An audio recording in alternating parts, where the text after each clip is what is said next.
Next is op-amp as a differentiator. So a differentiator is a circuit that performs differentiation of the input signal.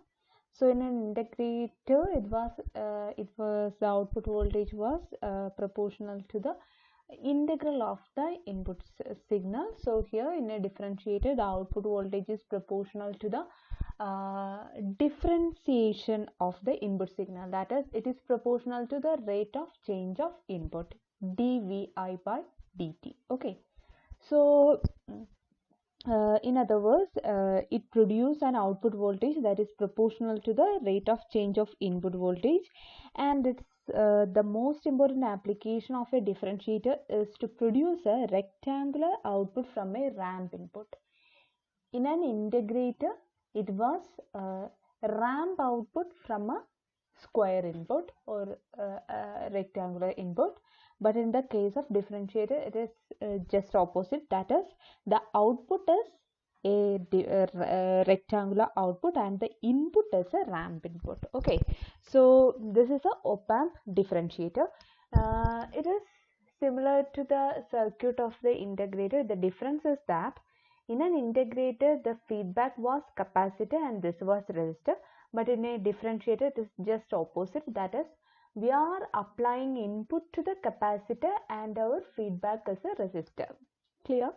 So this is a differentiator circuit, and here also this point A is the virtual ground since it is an inverting amplifier. Then IC is equal to IR because no current is flowing in between these two terminals. So IC is equal to IR. Then same as that of integrator derivation, that is IC is equal to IR. IR is equal to IR is 0 minus VO by R. 0 minus VO by R, which is equal to minus VO by R. Okay. Next we have to find out IC. IC is dq by dt, that is d by dt of CVC. We are taking C outside, then it will become C into dVC by dt. And what is VC? VC is VI minus 0. So VC is VI minus 0 or VC is equal to VI. So here instead of VC I am writing it as VI. Then VC is equal to C dVi by dt. Sorry, here there is no negative sign here. Then it will become IC is equal to C dVi by dt. Okay, now IC is equal to IR, that is minus V0 by R is equal to C dVi by dt. We need the equation for output voltage. VO is equal to minus RC dVi by dt. Clear? So this is the equation for output voltage. And look here, R into C, that is a constant, so it is a scalar multiplier, scale multiplier. Okay, so here in an integrator it was minus 1 by RC, but in a differentiator the multiplier is minus RC. So the output voltage is proportional to the rate of change of input voltage. Okay, now what will happen if input is constant?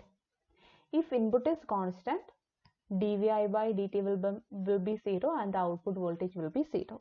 Okay, but in a integrator, if input is constant, the output will be a ramp. But in a differentiator, if input is constant, output will be 0. Okay, so one thing that it is output is dVi by dt, that is rate of change of voltage. So faster the input voltage changes, okay, the larger the magnitude of the output signal. If dVi by dt is very high, then the output voltage will be very high. dVi dt means rate of change of input voltage. Input voltage is, if input voltage is changing drastically with respect to time, then the output voltage will be very high. Okay, now let's take an example. Okay, this is a differentiator. 0.1 microfarad input is given here, and 1 kilo ohm, and the output voltage will be minus RC dVi by dt. R into C is 1k into 0.1 microfarad is 0.1 into 10 raised to minus 3 second. Next is dVi by dt. So here input voltage changing with respect to dt. Okay, so that is actually in our problem it is given rate of change of input voltage is given, that is input voltage increases from 0 to 5 volt within a time of 0.1 millisecond. This time is 0.1 millisecond. Okay, so what will be dVi by dt? dVi by dt is, actually it was 0, it increases to 5 volt, so 5 divided by 0.1 millisecond. Clear? So we will get the value as 5 into 10 raised to 4 volt per second.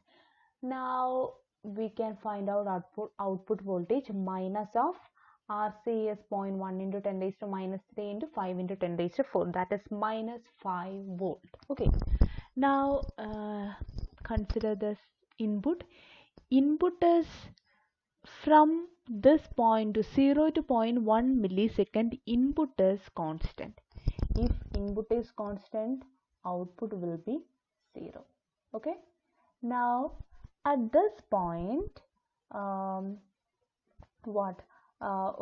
at this point actually the input is changing from 5 volt to 0 volt. Okay, so if it is changing from 5 volt to 0 volt, the change in the voltage is 5 and it happens within a period of 0.1 millisecond, then the output will be minus 5 volt. Okay, since it is decreasing, since the voltage is decreasing from 5 to 0, so here it will be minus 5 into 10 raised to 4 dVi by dt. So this minus into this minus, it will become plus 5 volt. That is why the voltage increases to plus 5 volt. Clear? So within a short period of time. Again, the input voltage is constant, then the output will be 0. Again, the input voltage is increasing from 0 to 5 volt. Since it is increasing, this will be positive, then the output voltage will be minus 5 volt, that is given here. Okay, so this will happen. The output will the signal quickly return to 0 as the input signal becomes constant. That is why we are getting a peak here. Okay, so this will happen within a very short interval of time, that is the time taken to reduce the input from to decrease the input from 5 to 0. It will be around 0.00 something second. Okay, so with 0.000 something millisecond. So within this period, within this time, it will increase to 5 volt and suddenly come back to the 0 volt, because when it reaches this constant value 0 volt, the output will be 0. Okay, similar when it reaches this 2 millisecond, voltage is increasing from 0 to 5, so then the voltage will be minus 5 volt, and this will happen only for a very short interval of time. It reaches minus 5 volt and again come to a 0 volt. Okay, so again for the next negative ramp, the negative edge, again output will be 5 volt for a short interval of time. So actually this is the ramp voltage. Clear? That is why we can the output is a ramp voltage if the input is a rectangular voltage. Clear? So this is the action of a differentiator. Okay, thank you.